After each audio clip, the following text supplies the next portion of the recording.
ये कितना होगा किलो मछली? 2 किलो। 2 किलो।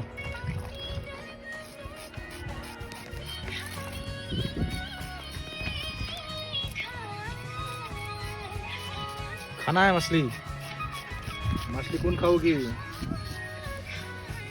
ताज़ा मछली हिमाचल प्रदेश का नदी का दाम का डैम का मछली है। इतना ताज़ा ताज़ा मछली अभी भी जिंदा है। 2 किलो होगा। 2 किलो केजी 200 रुपया। शिप केजी 200 रुपया है, कम दाम में बढ़िया मछली।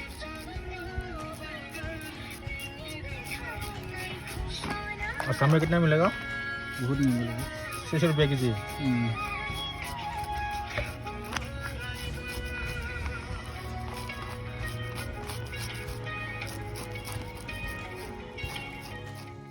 दीप भैया ने एकदम बढ़िया से मछली काट रहा है, अभी साफ सफाई कर रहा है।